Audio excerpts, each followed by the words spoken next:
Stages different stages ఉంటాయి.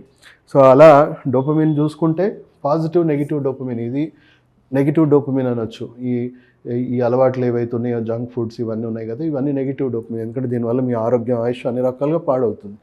Positive dopamine కూడా ఉందండి. చాలా కొత్త ఎక్స్పీరియన్సెస్, లేకపోతే నేచర్కి కనెక్ట్ అవ్వడము, లేదా మనం ఒక గోల్స్ పెట్టుకొని గోల్స్ మీద వర్క్ చేయడము, రెస్ట్, స్లీప్, ఎక్సర్సైజ్, వీటి వల్ల కూడా మనకు డోపమిన్ రిలీజ్ అవుతుంది. కానీ వీటి వల్ల పాజిటివ్ డోపమిన్, ఆరోగ్యం, ఆయుష్ అన్ని రకాలుగా పెరుగుతూ ఉంటుంది.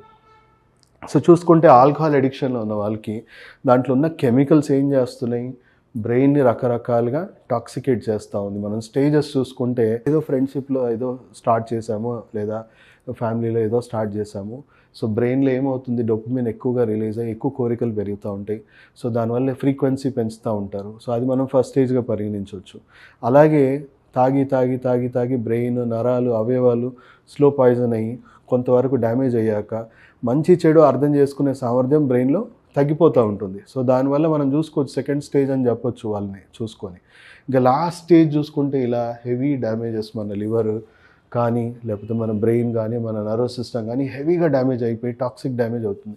సో ఇలాంటి పొజిషన్ ఉంటే ఏ డాక్టర్ అని ఏం చెప్తాడు, ఎక్కువ కాలం బతకడు, ఆల్రెడీ హెవీ టాక్సిక్ డ్యామేజ్ అయిపోయింది, ఏదో ఇవి ఆపేస్తే కొంతకాలం బతకగలడు అని చెప్తారు. కానీ కూడా వాళ్ళ బ్రెయిన్ వాళ్ళతో ఏం చెప్తుందంటే లాస్ట్ స్టేజ్లో వెళ్ళాక నీకు ఏది ఇంపార్టెంట్ కాదు, నీ లైఫ్ కూడా నీకు ఇంపార్టెంట్ కాదు.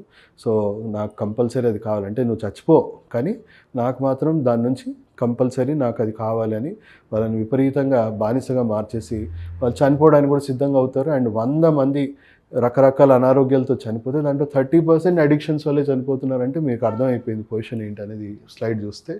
సో ఇలా టాక్సిసిటీ పెరిగి చనిపోతూ ఉన్నారు.